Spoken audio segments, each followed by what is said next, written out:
The dust hadn't settled from Declan Kane's boots hitting the ground before he knew he'd made a mistake coming to Eureka, Nevada, with only $3 to his name and a horse that looked ready to collapse. The August sun of 1873 beat down mercilessly on the silver mining town, and every boarding house he'd tried had turned him away, their rates far beyond what his depleted funds could manage. He'd spent the last 6 months drifting after losing his ranch hand position in Colorado, picking up odd jobs where he could, but Nevada had proven less welcoming than he'd hoped. At 26 years old, he was too proud to beg and too desperate to leave. The white clapboard house at the edge of town caught his attention not because it was grand, but because it wasn't. The paint was peeling in places, the fence needed mending, and the garden that might have once been impressive now struggled against the desert heat with wilting determination. A woman knelt among the struggling vegetables, her dark hair tied back with a faded blue ribbon, dirt smudging her simple gray dress. She couldn't have been much older than him, perhaps 24 or 25, but there was something in the set of her shoulders that spoke of burdens carried too long. Declan tied his horse to the fence post and cleared his throat. The woman looked up, and he found himself staring into the most striking green eyes he'd ever seen, set in a face that would have been beautiful if exhaustion hadn't carved such deep shadows beneath those eyes. "Madam," he said, removing his hat, "I apologize for the intrusion. Name's Declan Kane. I'm looking for work and a place to stay, and I noticed your fence could use some attention, along with a few other things around the property." The woman stood slowly, brushing dirt from her dress with hands that bore calluses and healing blisters. "Katherine Parker," she said, her voice carrying a hint of wariness that told him she'd learned to be careful. "I'm afraid I cannot afford to hire anyone, Mr. Kane. My husband passed 8 months ago, and the funds are not what they once were." "I'm not asking for money," Declan said quickly. "I saw you have a sign in the window about a room to let. I was thinking we might work out a trade. I do a full day's labor. You let me stay in that room, just until I can find steady work in town and get on my feet proper." Katherine studied him with those penetrating green eyes, and he forced himself not to look away. He knew what she was seeing: a tall, lean man with sun-darkened skin, brown hair that needed cutting, and clothes that had seen better days but were clean and mended. He also knew she was weighing the risk of letting a stranger into her home against whatever desperation had driven her to advertise the room in the first place. "1 week," she said finally. "You work from sunup to sundown, and the room is yours. After that, we will discuss terms if you're still here. But I'll warn you now, Mr. Kane, I keep a rifle loaded and I know how to use it." "Wouldn't expect anything less, madam," Declan said, something that might have been a smile tugging at his mouth. "When do you want me to start?" "Now would be suitable," Katherine said, gesturing toward the fence. "That section there has been leaning since spring. The previous posts rotted through. There's lumber in the shed, though I'm not certain how much is still usable." Declan nodded and headed toward the shed, feeling her eyes on his back. The building was as weathered as the house, but inside he found enough decent wood to work with, along with tools that had been well maintained despite their age. Someone had cared about this property once, had built it with pride and kept it with devotion. He could see the echoes of that care everywhere, buried under months of neglect that spoke more of grief than laziness. The work was hard and hot, and by the time the sun reached its zenith, Declan's shirt was soaked through with sweat. He'd removed 3 rotted posts and was digging the hole for the first replacement when Katherine appeared with a tin cup of water and a cloth-covered plate. "You should eat," she said, setting both on the porch railing.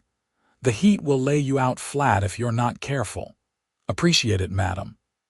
Declan set down the post-hole digger and moved to the porch, careful to stay at a respectful distance.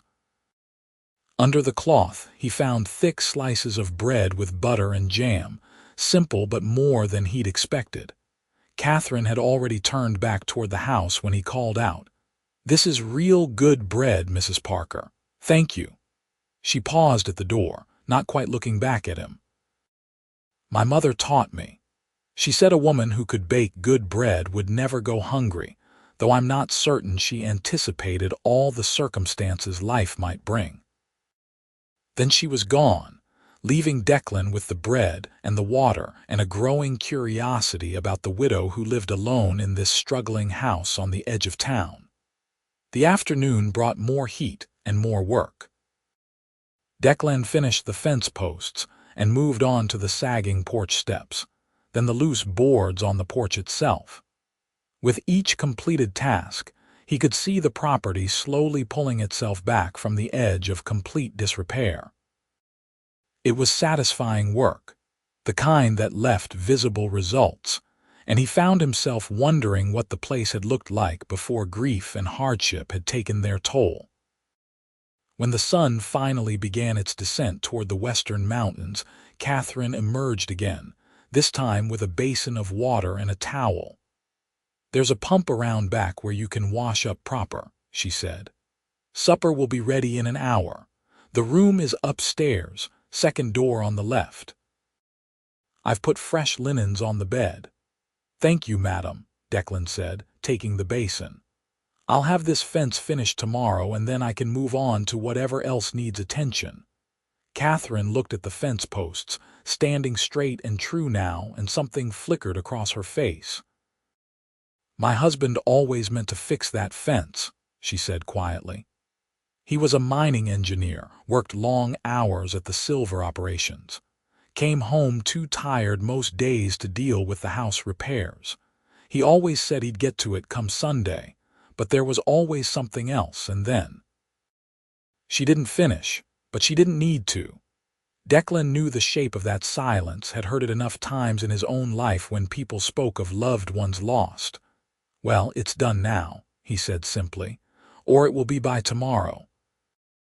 That night, Declan ate supper at Katherine's small kitchen table, a meal of salt pork, beans, and more of that excellent bread. They didn't speak much beyond necessities, but the silence wasn't uncomfortable. Katherine ate with the focused determination of someone who'd learned to see food as fuel rather than pleasure, and Declan found himself wondering when she'd last had a meal she could actually enjoy without worry.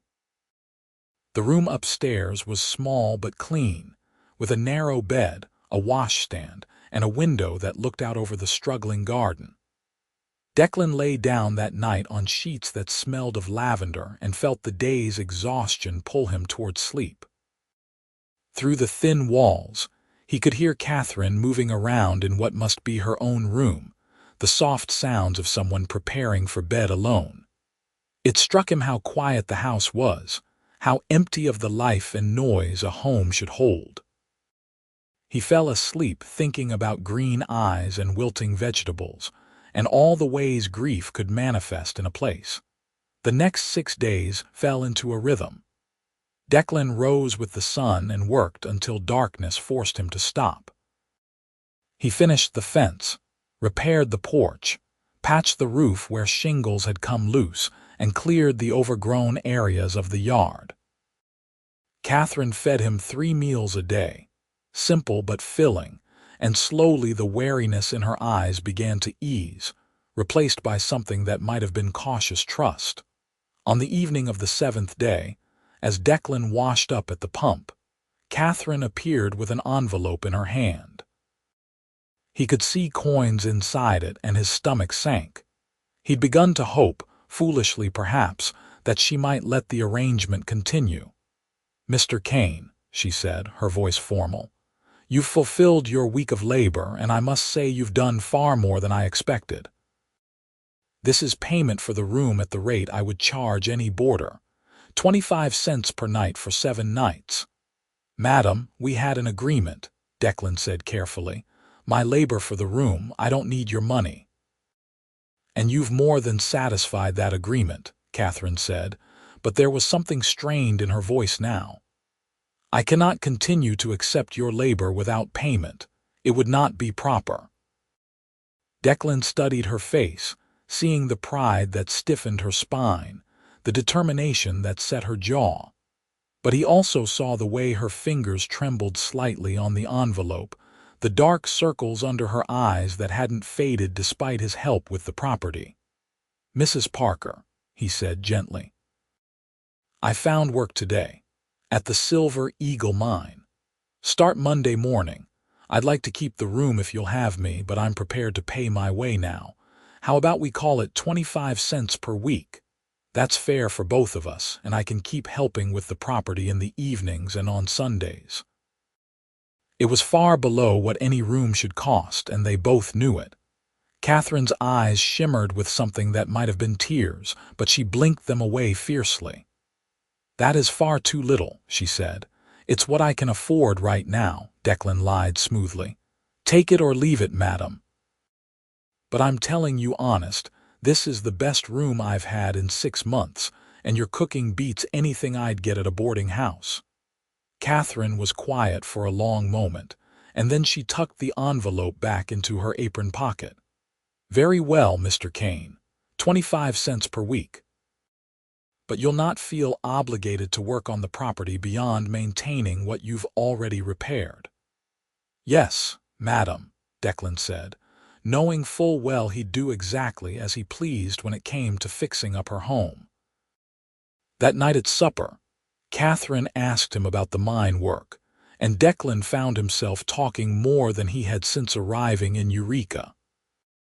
He told her about the foreman who'd hired him, about the other men he'd be working alongside, about the silver veins that still ran deep beneath the Nevada desert. Katherine listened with genuine interest, asking questions that showed she understood mining operations better than most. "Your husband taught you about the work?" Declan asked. "Thomas loved the engineering aspect," Katherine said, and this time she didn't flinch away from speaking his name. "He would come home and tell me about the geological formations, the problems they encountered, the solutions they devised. I found it fascinating, though I suspect he sometimes exaggerated my interest to have someone to talk to about it." "I doubt he exaggerated," Declan said. "You strike me as someone who's interested in most everything once you get past the wariness." Katherine looked at him sharply, but there was no accusation in his tone, just simple observation. "One learns to be wary," she said, "particularly as a woman alone." "I imagine so," Declan agreed. "For what it's worth, Mrs. Parker, you don't need to be wary of me. I'm grateful for the room and the meals, and I mean you no harm or disrespect." "I believe you, Mr. Kane," Katherine said quietly, "though I'm not entirely certain when that happened." The first week of Declan's employment at the Silver Eagle stretched into a second, and then a third. True to his word, he paid Katherine 25 cents each Sunday morning, and equally true to form, he spent his evenings and his day off working on improvements to the property. He planted late-season vegetables in the garden, showing Katherine techniques he'd learned in Colorado for conserving water. He repaired the shed and reorganized the tools. He even managed to fix the pump, which had been giving Katherine trouble for months. They fell into an easy domesticity that surprised them both. Katherine would have coffee ready when Declan came down in the morning, and they'd share a quiet breakfast before he headed to the mine. When he returned in the evening, dusty and exhausted, there would be water heated for washing and supper waiting. They began to talk more over those evening meals, sharing stories of their pasts, their hopes, their fears. Declan learned that Katherine had come to Nevada from Ohio 5 years earlier, following Thomas Parker west with the optimism of young love and the promise of opportunity. They'd been happy at first, she said, but the mining life had been harder than either of them anticipated. Thomas had worked himself to exhaustion trying to provide the life he'd promised her, and when the fever came, his weakened body had no reserves to fight it. "I should have insisted he rest more," Katherine said one evening, staring into her coffee cup. "I should have told him I didn't need the fine dresses or the expensive furniture. I would have been happy in a tent if it meant he'd still be here." "He knew that," Declan said with certainty. "A man doesn't work himself to death unless he's trying to prove something, usually to himself. He wanted to be the kind of husband who could give you everything, and that wasn't about what you asked for. That was about what he needed to be." Katherine looked at him with surprise, and then something that might have been relief. "How did you get so wise about such things?" "I'm not wise," Declan said with a rueful shake of his head. "But I watched my father do the same thing after my mother died. He couldn't save her from the cholera, so he tried to make up for it by being everything to everyone else. Worked himself into an early grave trying to prove he was still worth something. I understood it, but I couldn't stop it." "I'm sorry," Katherine said softly. "It was a long time ago," Declan replied. "I was 17 when he passed. Been on my own since then, mostly. Learned to ranch, learned to mine, learned a bit of carpentry and smithing. Never stayed anywhere long enough to put down roots, though. Always seemed like there was something else just over the next horizon." "And is there," Katherine asked, "something over the next horizon?" Declan met her eyes across the table, those green eyes that had become familiar and welcome, and found himself answering with more honesty than he'd intended. "I'm beginning to think maybe not. Maybe what I've been looking for has been right in front of me all along. I just needed to stop long enough to see it." The air between them shifted, charged with something neither of them was quite ready to name. Katherine looked away first, her cheeks flushing pink. "I should clean up the supper dishes," she said, rising quickly from the table. "Let me help," Declan offered, but Katherine shook her head. "You've worked all day, go rest." But Declan didn't rest. He lay in his narrow bed upstairs and thought about the woman downstairs, about the way her smile had begun to come more easily, about the sound of her laugh when he told her about the mishap at the mine with the stubborn mule. He thought about how right it felt to come home to this house, to share meals across that scarred kitchen table, to work on improvements knowing they'd make Katherine's life easier. He was falling in love with her, he realized. Had probably been falling since that first day when she'd looked at him with wariness and desperate hope combined. The realization should have terrified him, but instead, it settled over him like a warm blanket, comfortable and right. The question was whether Katherine felt the same, and whether she was ready to feel anything at all. September arrived with slightly cooler temperatures and the first hints of autumn in the mountain air. Declan had been living in Katherine's spare room for nearly 6 weeks, and the property had transformed under his steady care. The garden flourished, the house gleamed with fresh paint, and even the struggling flowers had begun to revive with proper attention. People in town had started to notice, and with those notices came talk. Katherine heard it at the general store when she went to buy flour. 2 women she vaguely knew, wives of mine supervisors, speaking in voices just loud enough to be heard. Living under the same roof and her not even a year widowed. Shameful, really. Poor Thomas barely cold in his grave. Well, you know what they say about desperate women. They'll do anything to keep food on the table. Katherine's hands had tightened on her shopping basket, her face burning with humiliation and anger. She'd wanted to turn and confront them, to explain that Declan was a boarder, nothing more, that everything was proper and above board. But the words had stuck in her throat, because she knew the truth was more complicated than that. She'd begun to look forward to Declan's presence, in ways that had nothing to do with his help around the property. She caught herself listening for his footsteps on the stairs, watching the clock as evening approached, taking extra care with her appearance in the mornings. When he smiled at her across the supper table, her heart did peculiar things in her chest. And sometimes, in the quiet darkness of night, she found herself thinking about what it might be like if he stayed not as a boarder but as something more. The guilt that came with those thoughts was crushing. Thomas had been dead for barely 8 months. What kind of wife was she to be thinking of another man so soon?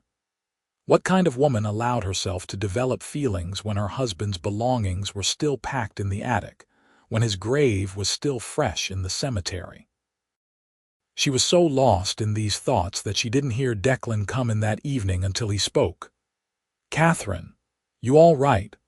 She looked up to find him watching her with concern, his hat in his hands, dust still clinging to his clothes from the mine.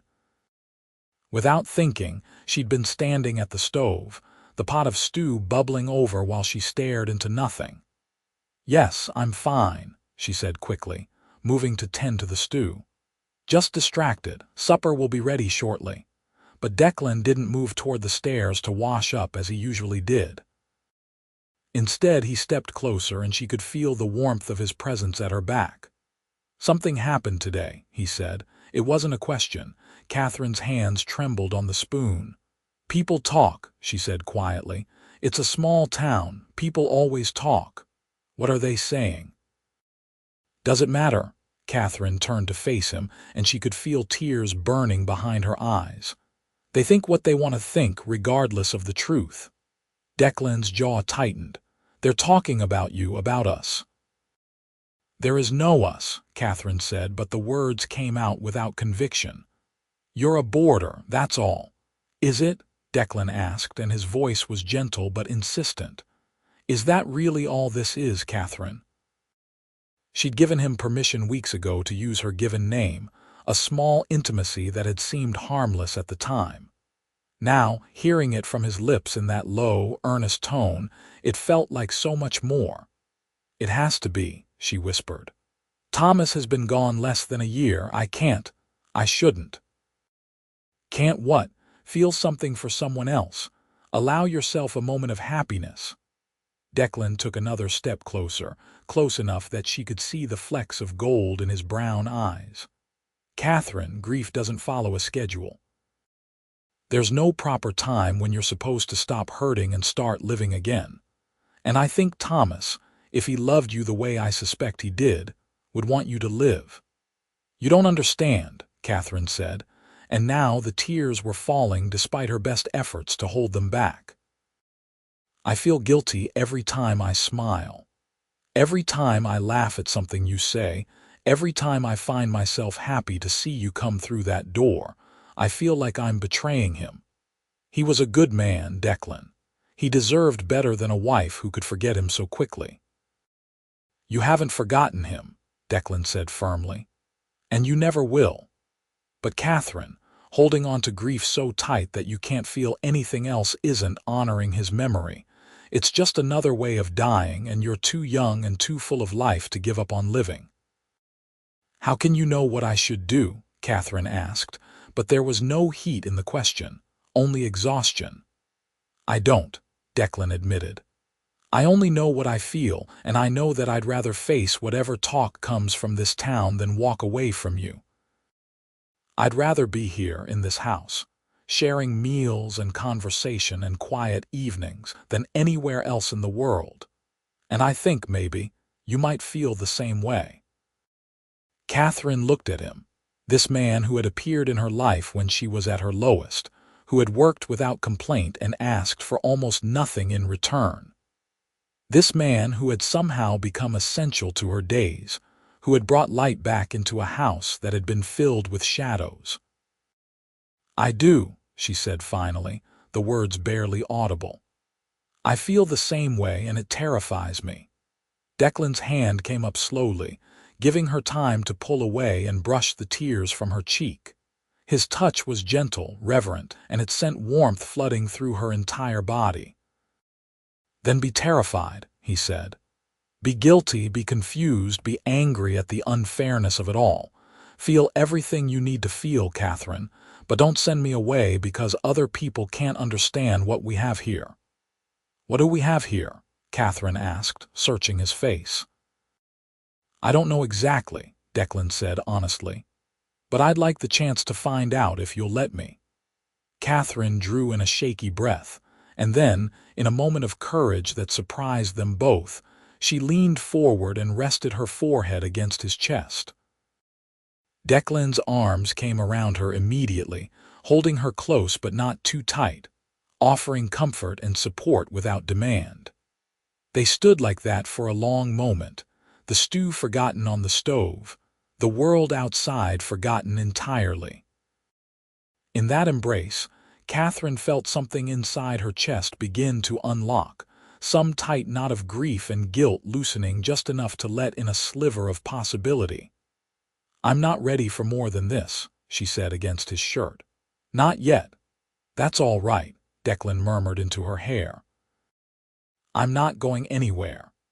It was a promise, simple and true, and Katherine believed him. October brought cooler weather and changes to their careful arrangement. After that evening in the kitchen, they didn't speak again of feelings or futures, but something fundamental had shifted between them. They sat closer at the supper table now. Katherine's hand would sometimes brush against Declan's when she handed him his coffee in the morning. He found excuses to be near her when she worked in the kitchen, washing dishes without being asked, helping to prepare meals on his days off. The talk in town continued, but Katherine found she cared less with each passing week. Declan's steady presence gave her strength, and slowly she began to rebuild the life that had crumbled after Thomas's death. She started taking in mending and sewing work, using skills her mother had taught her to bring in a bit of extra income. Declan never commented on the 25 cents she continued to charge him weekly, though they both knew it was absurdly low, but he made up for it in other ways, always bringing home supplies from town, always finding reasons to contribute more than his share. One Sunday in mid-October, Declan suggested they visit Thomas's grave together. Katherine had been going alone every week since his death, a solitary pilgrimage that left her drained and melancholy. The idea of having company was both comforting and terrifying. "You don't have to," she said. "It's not your burden to bear." "I know," Declan replied, "but I thought maybe you'd like some company, and I'd like to pay my respects if you'll allow it." They walked to the cemetery in the clear autumn morning, Katherine carrying flowers from the garden that Declan had helped revive. The grave was well tended, a simple headstone marking Thomas Parker's final rest. Katherine knelt and arranged the flowers, her fingers gentle on the earth that covered her husband. Declan stood back, giving her space, but when she finally rose and turned to him, he was there, solid and present. "He would have liked you," Katherine said suddenly. "Thomas. He appreciated hard work and honest men. He would have respected what you've done for the property for me." "I hope so," Declan said. "I hope he'd understand that I'm not trying to replace him. That's not possible. I'm just trying to care for the woman he loved, the way she deserves to be cared for." Katherine's eyes filled with tears, but they weren't entirely sad. "He would have appreciated that too," she said. "Thomas was practical above all else. He would have hated the thought of me struggling alone just to preserve some idea of proper mourning." "Then maybe it's time to stop struggling quite so hard," Declan suggested gently. They walked back to the house hand in hand, the first time they'd done so, and it felt right in a way that eased some of the guilt still lingering in Katherine's heart. She was beginning to understand what Declan had tried to tell her that evening in the kitchen. That loving again didn't mean forgetting. That opening her heart to new possibilities wasn't a betrayal of the past. That afternoon, Katherine invited Declan to help her sort through Thomas's belongings in the attic. It was time, she decided, to pack away the things she wanted to keep and give away what others might use. Declan worked quietly beside her, respectful of the memories contained in each item, asking before he moved anything, listening when Katherine needed to tell a story about a particular object. When they found Thomas's engineering journals, Katherine sat back on her heels and paged through them, seeing her late husband's meticulous notes and careful diagrams. "The school might want these," she said thoughtfully. "Or perhaps the mining company. He worked so hard on documenting his methods. It seems wasteful to just let them gather dust." "That's a fine idea," Declan agreed. "I could take them to the mine office tomorrow if you'd like." Katherine nodded, then set the journals aside and looked at Declan directly. "Thank you," she said, "for being here, for not making this harder than it needs to be, for understanding what I need before I know myself." "You do the same for me," Declan said simply. "I would," Katherine agreed and realized it was true. She would walk through fire for this man who had appeared in her life so unexpectedly, who had given her back pieces of herself she'd thought lost forever. As autumn deepened into late October, Eureka prepared for the Harvest Festival, a tradition that brought the whole town together for an evening of food, music, and dancing. Katherine hadn't planned to attend, knowing it would be the first community event since Thomas's death, but Declan gently encouraged her to reconsider. "You've been hiding long enough," he said one evening as they cleared the supper dishes. "It's time to show this town that you're still living, still part of the community." "I'll be judged," Katherine said. "You know I will, especially if I go with you." "Let them judge," Declan said with a shrug. "Their opinions don't change what's real between us, and they don't change your right to live your life as you see fit." In the end, Katherine agreed, partly because Declan was right and partly because she was tired of letting fear and guilt control her choices. She wore her best dress, a deep blue cotton that brought out the color of her eyes, and took extra care with her hair. When she came downstairs, Declan was waiting in his cleanest shirt and trousers, his hair combed back and his boots polished. "You look beautiful," he said, and the sincerity in his voice made her blush. "You look quite presentable yourself," Katherine replied, allowing herself to smile. The festival was held in the town square, with tables laden with food, lanterns strung between buildings, and a small band playing lively music. Katherine felt the eyes on them as they arrived, heard the whispers that followed in their wake, but Declan's hand at the small of her back gave her courage. They filled plates from the community tables, found seats on the outskirts where they could watch the festivities, and talked quietly while others danced and celebrated. It was Martha Henderson, the doctor's wife and one of the few women who had shown Katherine kindness after Thomas's death, who approached them first. "Katherine, how wonderful to see you," Martha said warmly.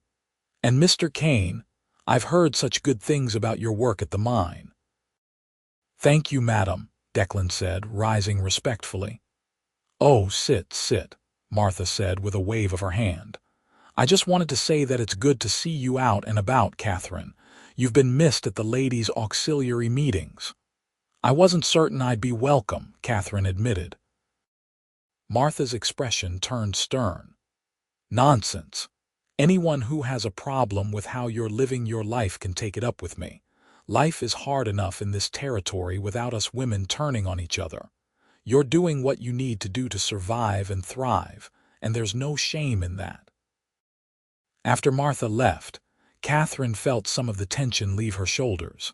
If Martha Henderson approved, others would follow, or at least keep their judgments quieter.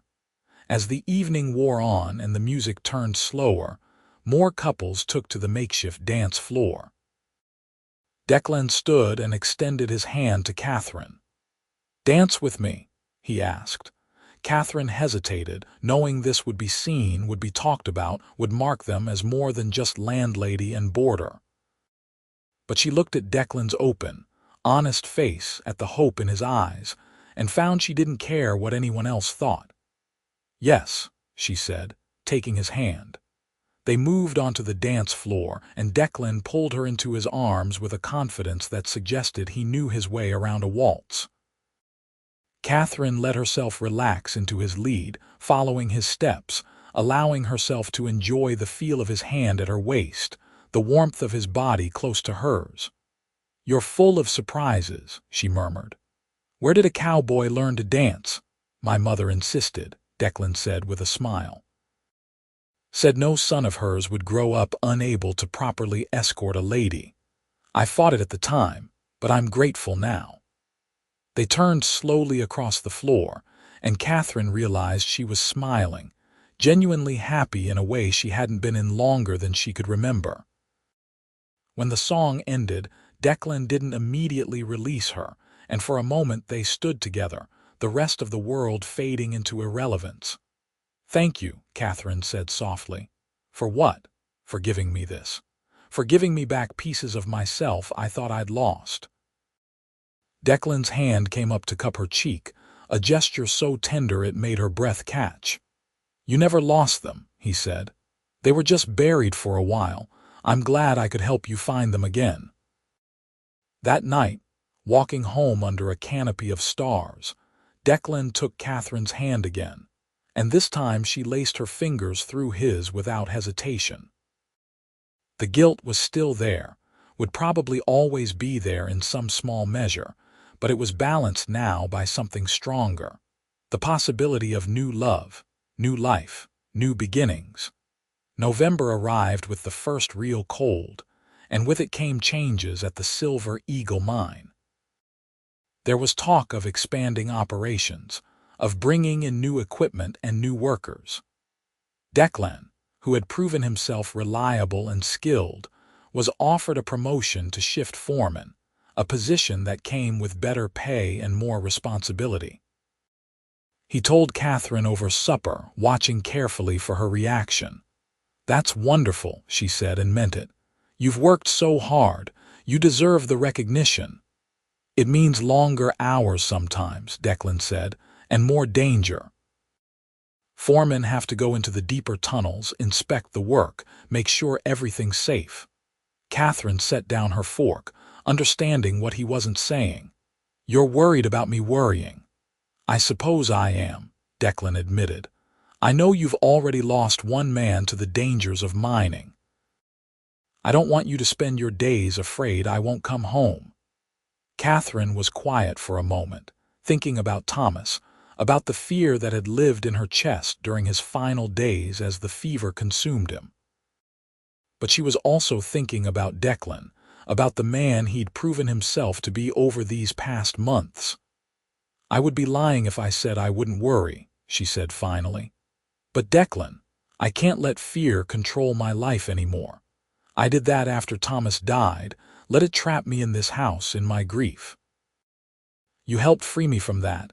I won't trap you now by asking you to refuse an opportunity because of my fears." "You're sure?" Declan asked.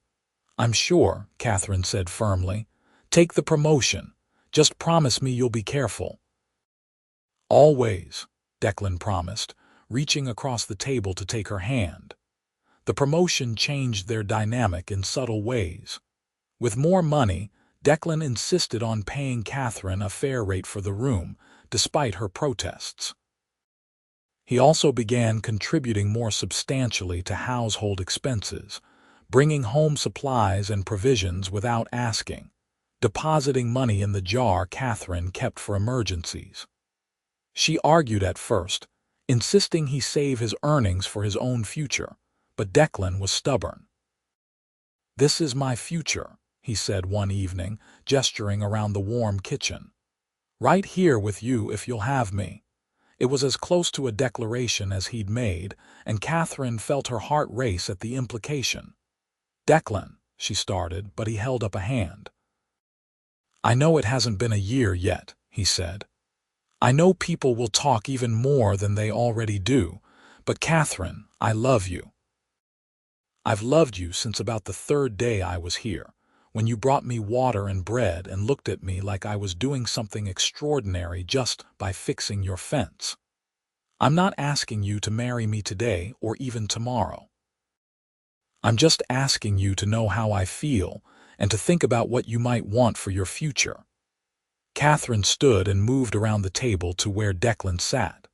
She took his face in her hands and looked into his eyes, those warm brown eyes that had become home to her. "I love you too," she said, the words feeling both terrifying and liberating. "I love your kindness and your strength and the way you make me laugh.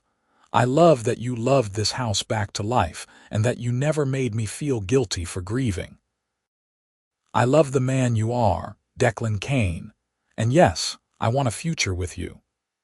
Declan surged to his feet and pulled her into his arms, holding her so tightly she could barely breathe, and Katherine held him just as fiercely.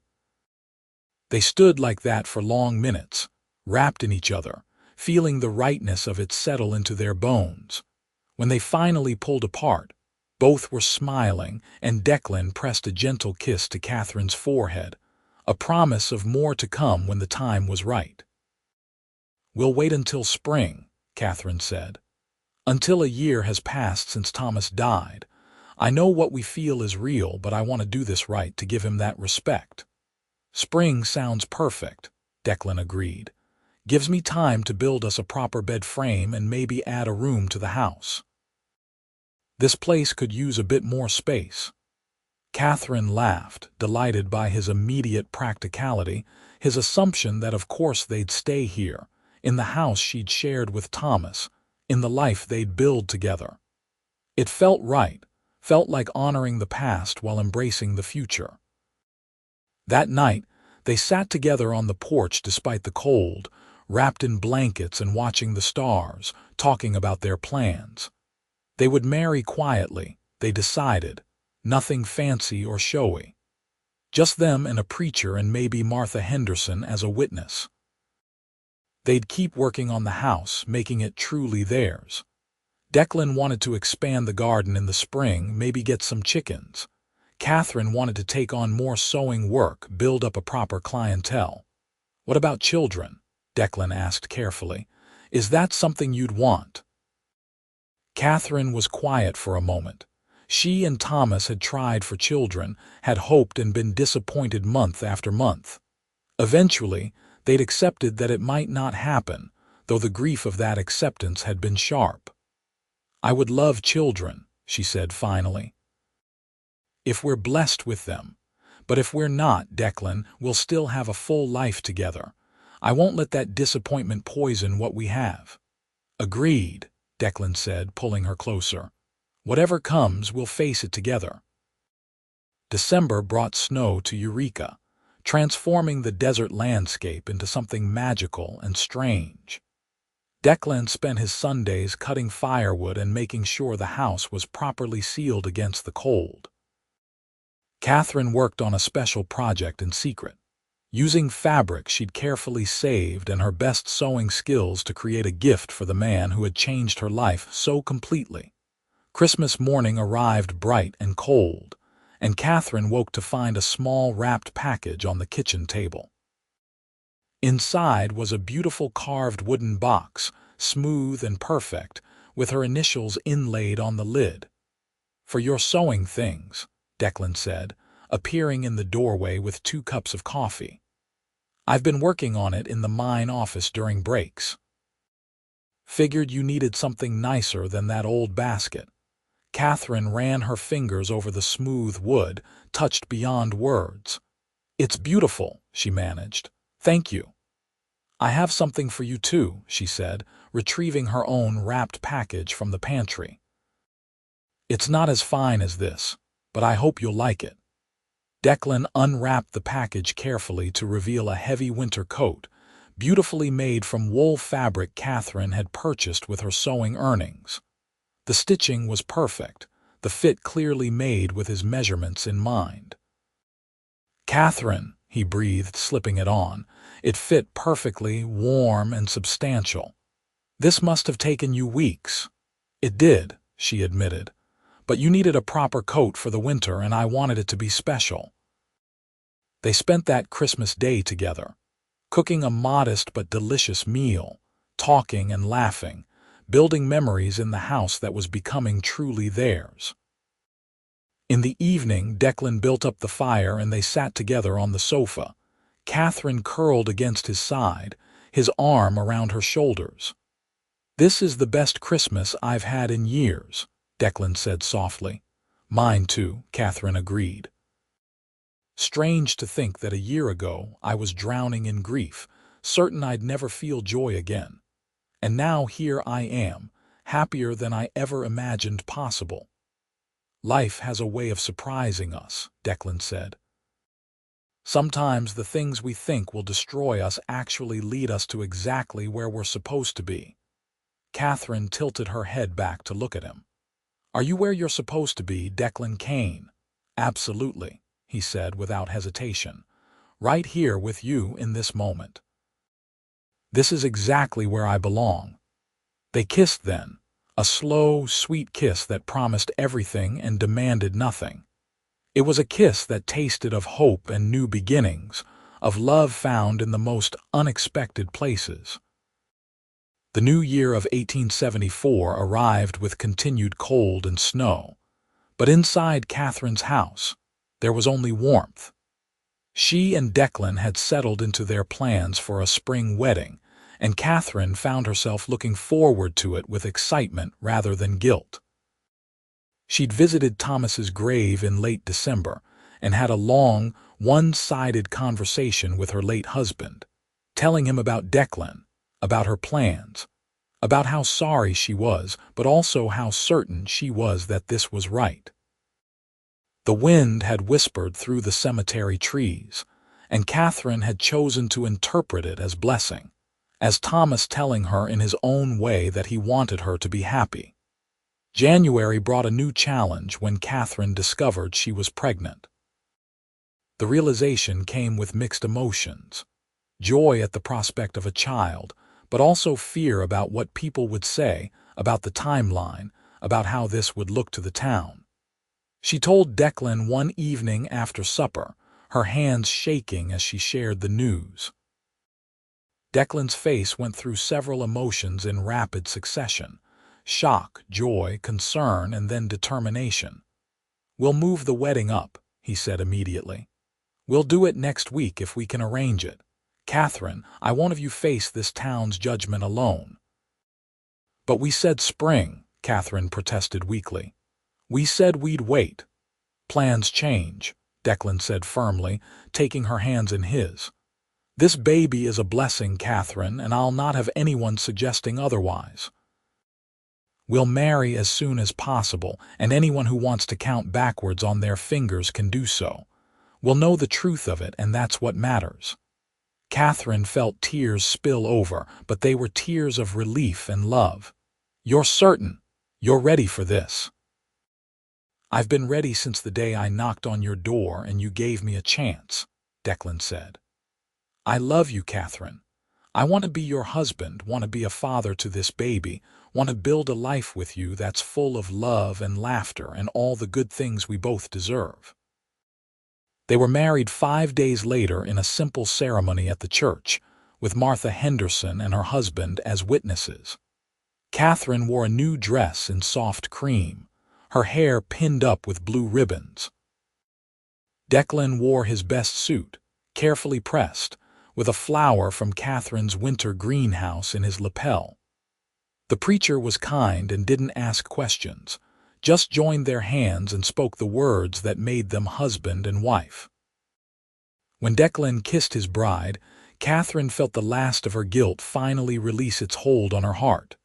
This was right, she knew it in her bones. Thomas would understand. Thomas would want this for her. The town talked, of course. People counted months and raised eyebrows and made assumptions. But Katherine found she didn't care, not when she had Declan beside her, steady and sure, facing down any whispers with quiet dignity. Martha Henderson helped too, making it clear through her network of friends that anyone who criticized Katherine would answer to her. And gradually, The talk died down to occasional mutters that carried no real heat. Winter gave way to early spring, and Catherine's pregnancy began to show. Declan was attentive without being smothering, insisting she rest when she looked tired, taking over more of the household tasks without making her feel useless. He talked to her growing belly in the evenings, telling their unborn child stories about the mine, about the mountains, about the life they'd all share together. In March, tragedy struck the Silver Eagle mine when a support beam gave way in one of the deeper tunnels. 3 men were trapped, and Declan, as foreman, led the rescue effort. Katherine spent 16 agonizing hours waiting, praying, fighting down the fear that she would lose another husband to the dangers of mining. When Declan finally emerged, filthy and exhausted but alive, with all 3 trapped miners rescued, Katherine threw herself into his arms and sobbed with relief. "Don't ever scare me like that again," she said fiercely against his chest. "I'll do my best," Declan promised, holding her tight. "But Katherine, this is the work I do. This is how I provide for us. I can't promise nothing will ever happen." "I know," Katherine said, pulling back to look at him. "I know, and I'm not asking you to quit or to change who you are. I'm just asking you to come home to me every night that you can." "That's a promise I can make," Declan said, and kissed her forehead. The rescue made Declan something of a hero in Eureka, and with that recognition came a grudging acceptance of his marriage to Katherine. It was hard to criticize a man who'd risked his life to save others, and by extension, it became harder to criticize his choice of wife. Katherine found herself welcomed back into the women's circles, invited to auxiliary meetings and quilting bees, treated with a respect that had been missing in the months after Thomas's death. April arrived with wildflowers blooming across the desert, and Katherine's belly grew round with their coming child. She felt the baby move for the first time while working in the garden, a flutter that made her gasp with wonder. Declan was at the mine, so she spent the rest of the day in quiet joy, one hand on her belly, talking to the life growing inside her. That evening, she guided Declan's hand to the right spot and waited.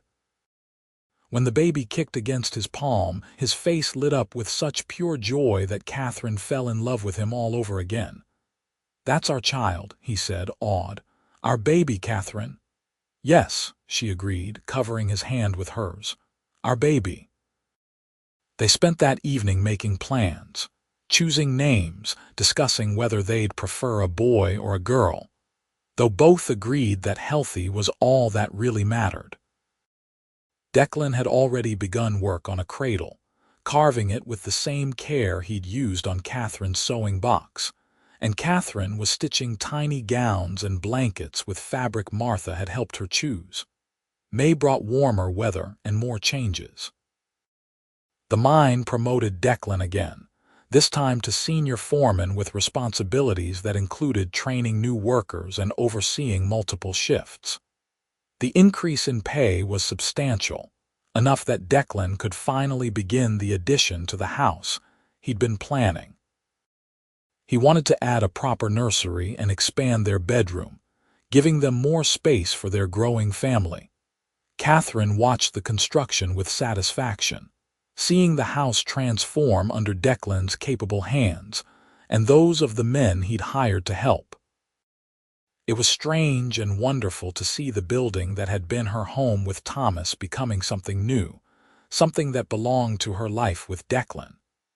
She felt no guilt about it now, only gratitude that she'd been blessed with 2 good men who'd loved her in their different ways. In late May, Katherine went into labor on a warm evening just after supper. Declan, who'd been calm through mine emergencies and dangerous rescues, completely panicked when her water broke. He rushed around the house gathering supplies, sent the neighbor boy running for the doctor and Martha Henderson, and generally got in the way until Martha arrived, and firmly told him to make himself useful by boiling water and staying out of the birthing room. Katherine labored through the night with Martha's capable assistance and the doctor's occasional checks. It was hard, painful work, but she drew on reserves of strength she hadn't known she possessed. When dawn broke and the baby finally arrived, filling the house with lusty cries, Katherine wept with relief and joy. "It's a boy," Martha announced, wrapping the squalling infant in a soft blanket. "A healthy, perfect boy." Declan was allowed in then, and he approached the bed with wonder written across his face. Katherine held out the baby, and Declan took his son with shaking hands, staring down at the tiny face with absolute devotion. "Hello, little one," he murmured. "I'm your papa. I've been waiting to meet you." They named him Daniel Thomas Kane, honoring both Declan's father and Katherine's first husband, a choice that felt right to both of them. Daniel was a good baby, nursing well and sleeping in reasonable stretches, though both new parents stumbled through the exhausting early weeks with bleary eyes and constant worry that they were doing everything wrong. "We're not," Martha assured them during one of her frequent visits. "You're both doing wonderfully. Every new parent feels this way. You'll figure it out." And they did, slowly finding their rhythm as a family. Declan would come home from the mine each evening and immediately reach for his son, holding Daniel while Katherine prepared supper, talking to the baby about his day. Katherine would watch them together, her heart so full it felt like it might burst. Summer settled over Nevada with its typical heat, but inside the Kane household, there was only happiness. The house addition was complete, giving them a lovely nursery where Daniel slept, and a spacious bedroom where Katherine and Declan could finally have proper privacy. The garden flourished under their combined care, providing fresh vegetables that Katherine preserved for winter. The chickens Declan had wanted were installed in a neat coop behind the house, providing fresh eggs daily. One evening in late July, as they sat on the porch with Daniel sleeping in his cradle between them, Declan reached over and took Katherine's hand. "Are you happy?" he asked, though her constant smile should have been answer enough. "Deliriously," Katherine said. "Sometimes I can't believe this is my life. That I get to have this, have you, have Daniel. It seems too good to be true." "It's true," Declan assured her, "and it's only going to get better. I promise you that, Katherine. I'll spend the rest of my life making sure you're happy, that our children are loved and cared for, that this home is full of joy." "Children?" Katherine asked with a smile. "Plural, if we're blessed with more," Declan said. "I'd love a house full of them, but only if you want that too." "I do," Katherine said softly. "I want everything with you, Declan. All the messy, beautiful, complicated everything that makes a life." They sat together as the sun set over the mountains, painting the sky in shades of orange and pink, and Katherine thought about the journey that had brought her to this moment. The grief and loss, the unexpected arrival of a dusty cowboy looking for work, the slow building of trust and friendship and love. It hadn't been easy, and there had been moments when she doubted everything, but sitting here now with her husband and son, Katherine knew it had all been worth it. Life continued its steady rhythm through the rest of 1874 and into 1875. Daniel grew from an infant into a curious, active toddler who kept both parents constantly busy. Declan continued to advance at the mine, his reputation as a fair and competent foreman growing with each successful project. Katherine's sewing business flourished as word spread about her skill, and she took on as much work as she could manage while caring for Daniel. In the spring of 1875, Katherine discovered she was pregnant again, and this time the news was greeted with pure joy and no complications. Their second child, a daughter they named Deborah Grace, arrived that November during the first snowfall of winter.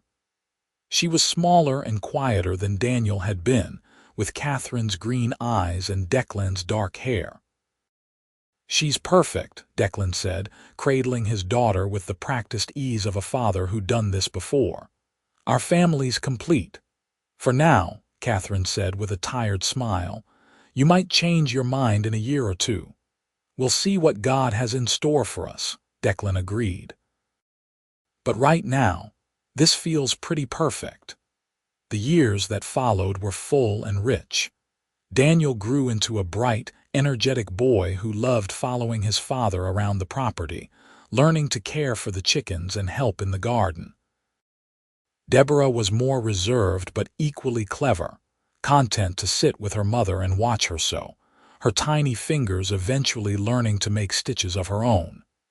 In 1877, Catherine became pregnant a third time, and in early 1878 they welcomed another son, Douglas Michael. The house was full now, filled with the noise and chaos of 3 young children, and while exhaustion was a constant companion, so was joy. Declan had been made mine superintendent by then, overseeing all operations at the Silver Eagle. It was demanding work but rewarding, and it provided the family with a comfortable living. Catherine had cut back on sewing work to focus on the children, but she still took special commissions, enjoying the creative outlet.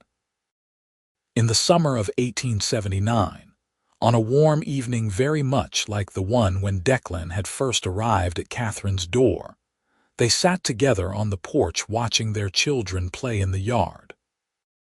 Daniel, now 5, was showing 4-year-old Deborah how to catch fireflies, while little Douglas toddled after them on unsteady legs.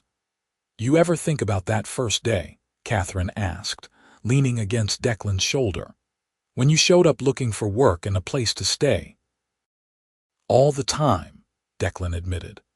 "I think about how close I came to never knocking on your door, how I almost went to the next town instead.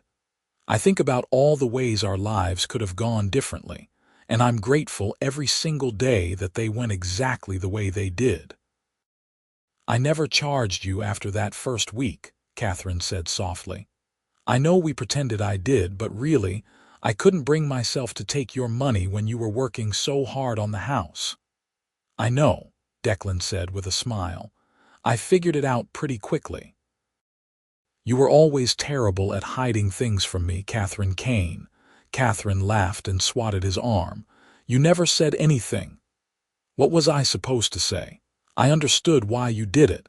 You had your pride and I had mine.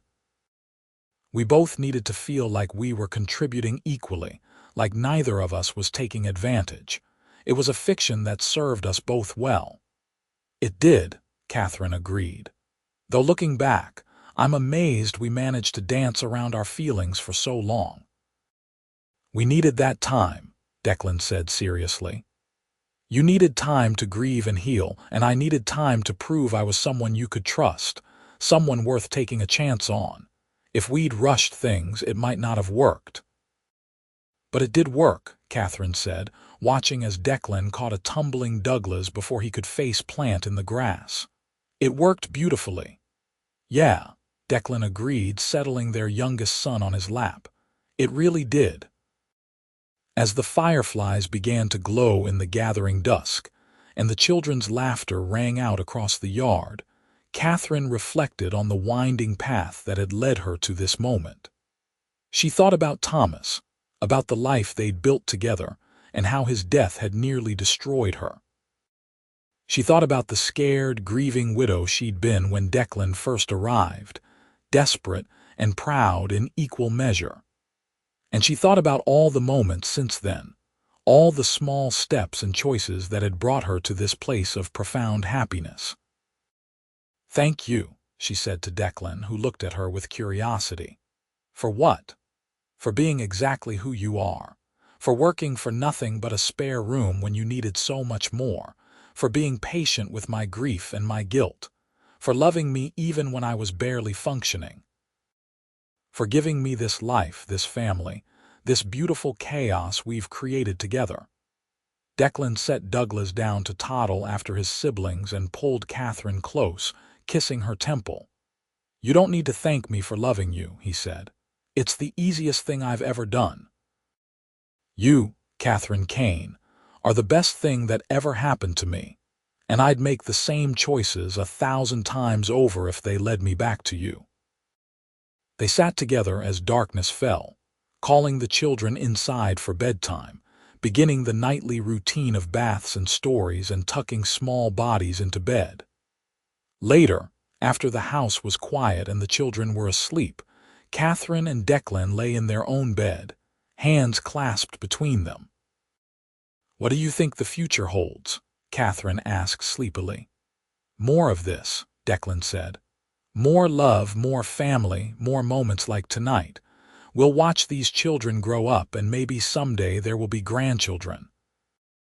We'll grow old together in this house, and when our time comes, we'll look back on a life well lived and have no regrets." "No regrets," Katherine echoed, liking the sound of that.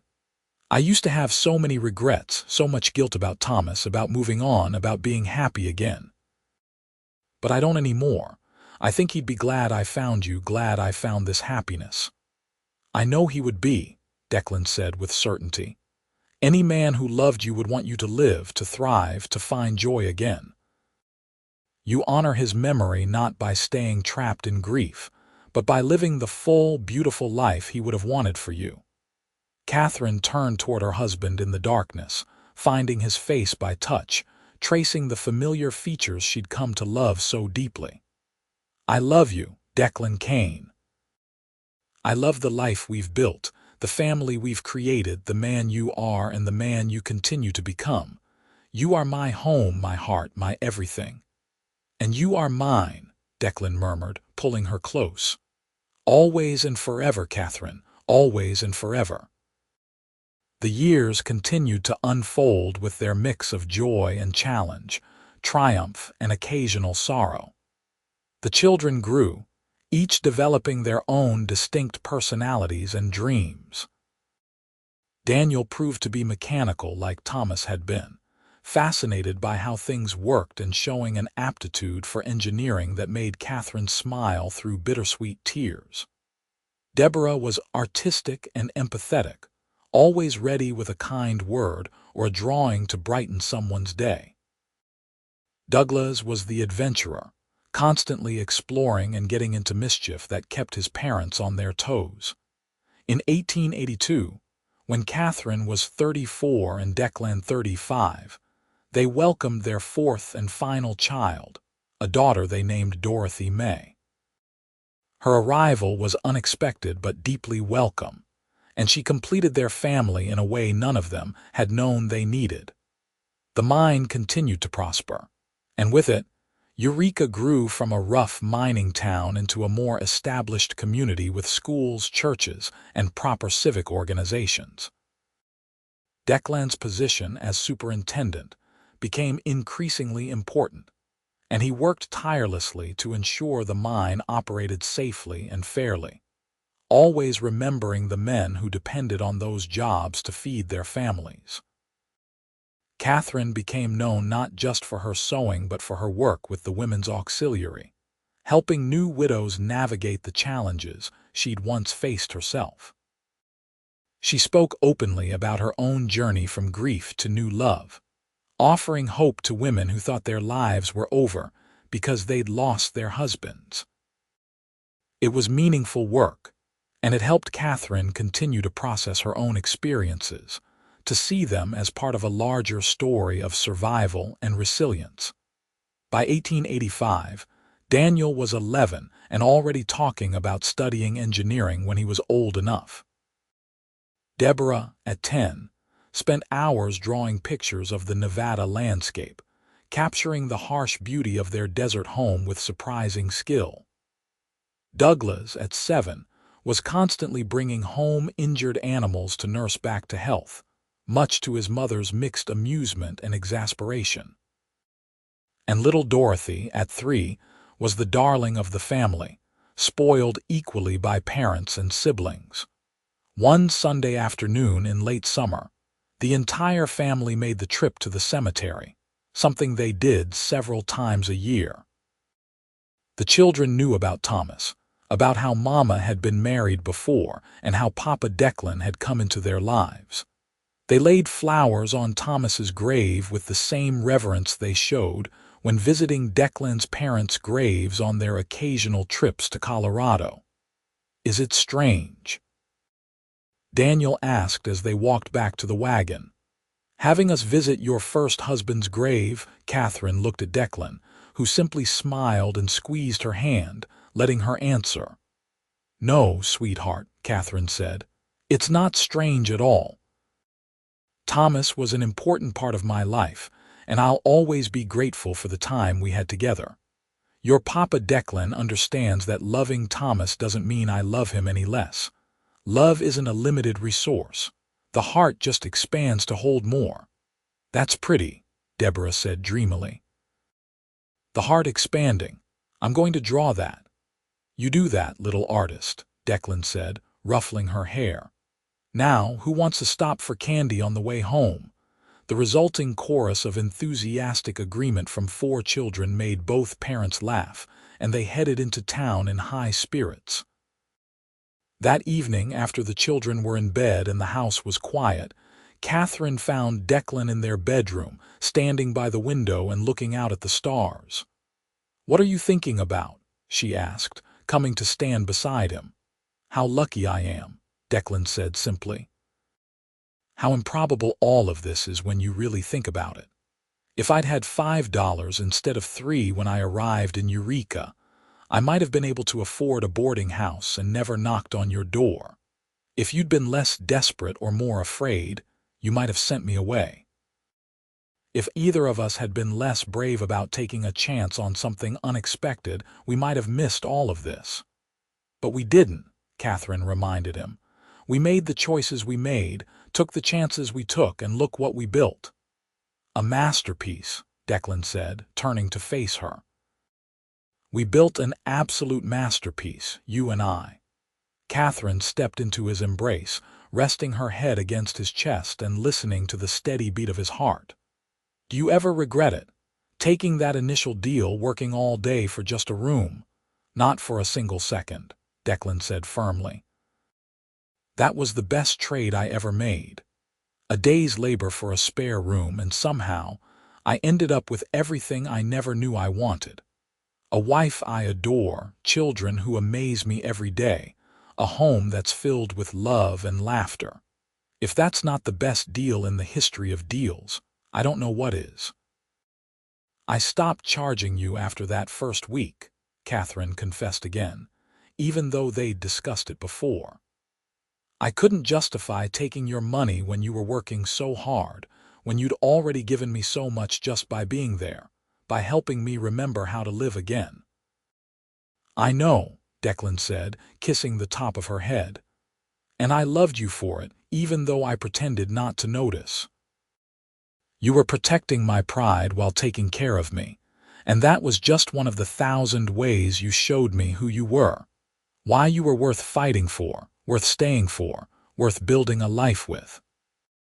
They stood together in the quiet darkness, 2 people who'd found each other in the midst of loss and uncertainty, who'd built something beautiful from the ashes of grief and the courage of hope.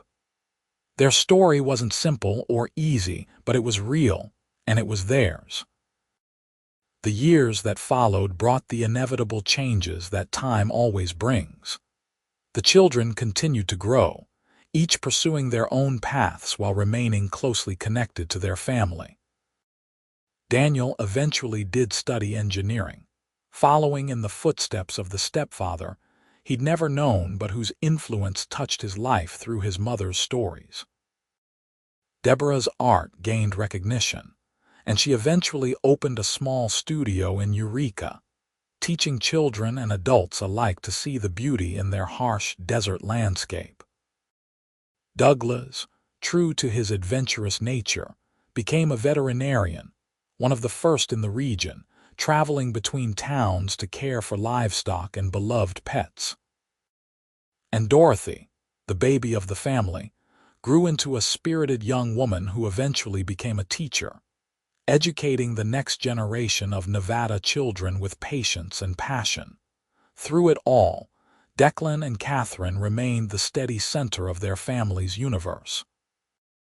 They grew older together, their hair turning gray, their faces marking the passage of time with lines earned through laughter and occasional tears.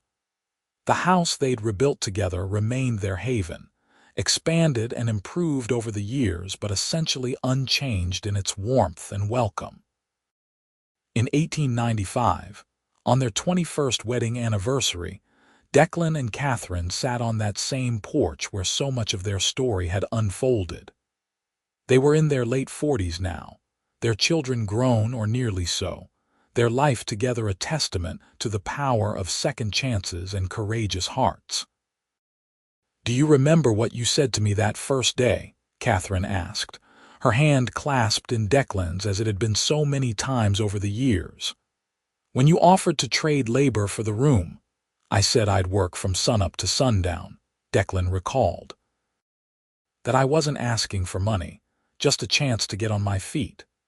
"You did more than get on your feet," Katherine said softly. "You gave me back my life. You took a broken widow who'd given up on happiness and showed her that joy was still possible, that love could bloom even in the hardest soil." "You gave me a home," Declan countered. "I'd been drifting for so long, never settling, never belonging anywhere. You gave me roots, Katherine. You gave me purpose and family and a reason to build instead of just survive." They sat in comfortable silence for a while, watching the sunset paint the sky in brilliant colors, the same sky that had witnessed their first meeting all those years ago. "I never charged you after that first week," Katherine said again, the old confession now a comfortable ritual between them. "I couldn't bring myself to take your money when you'd already given me so much."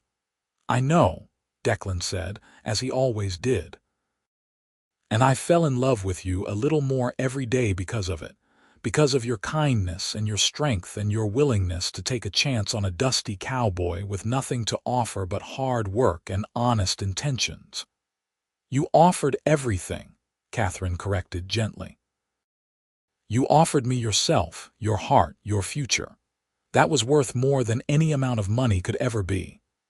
As darkness fell and the stars began to emerge, Declan and Katherine Kane sat together on their porch, surrounded by the life they'd built through courage, faith, and love.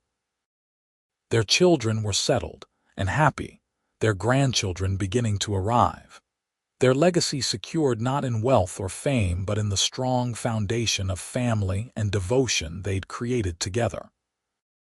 It had started with a simple transaction, a cowboy offering labor for a spare room, a widow desperate enough to take a chance on a stranger. But it had become so much more than either of them could have imagined. It had become a love story for the ages, proof that even in the harsh landscape of the Wild West, even after loss and grief, new beginnings were possible for those brave enough to reach for them.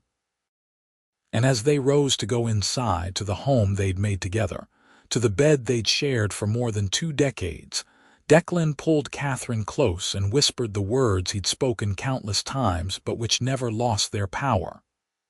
"I love you, Katherine Kane. Today, tomorrow, and forever."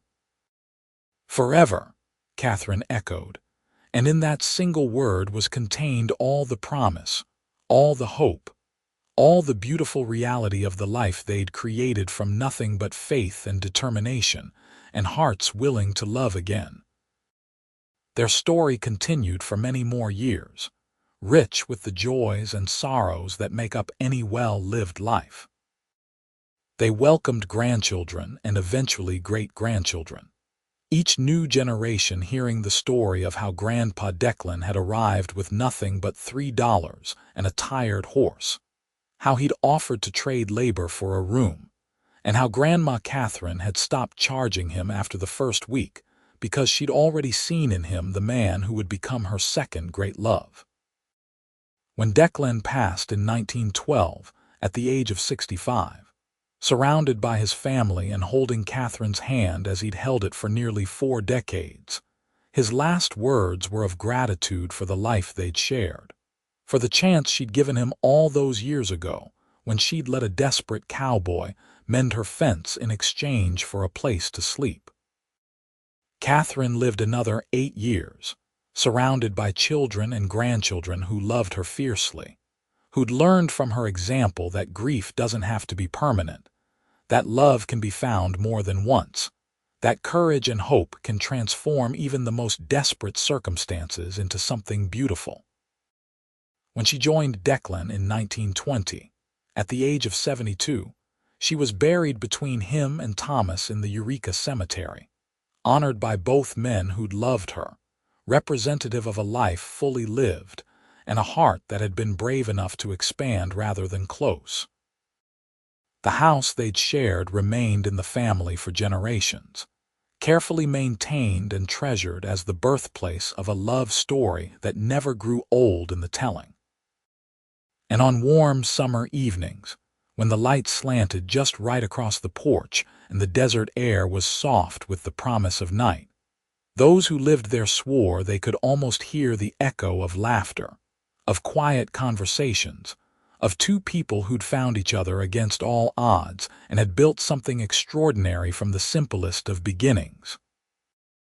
A cowboy had traded a full day's labor for a widow's spare room, and she'd never charged him after that first week. It was a small thing, really, a minor kindness in a harsh world. But from that small kindness had grown a love that lasted lifetimes, a family that spanned generations, and a story that proved beyond doubt that sometimes the best things in life come from the most unexpected places, offered by the most unlikely people, seized by hearts brave enough to believe in second chances.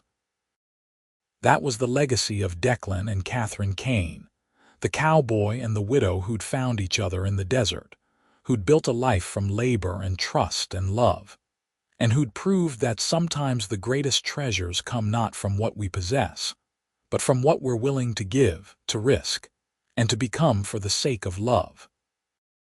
Their children told their children, who told their children, and the story lived on, a testament to the enduring power of kindness, courage, and hearts that refuse to give up on the possibility of happiness, no matter how impossible it might seem. And in that way, Declan and Katherine Kane lived forever, not just in the memories of those who'd known them, but in the inspiration they provided to everyone who heard their story and dared to believe that they too might find unexpected love in unexpected places, if only they were brave enough to take the chance when it appeared at their door.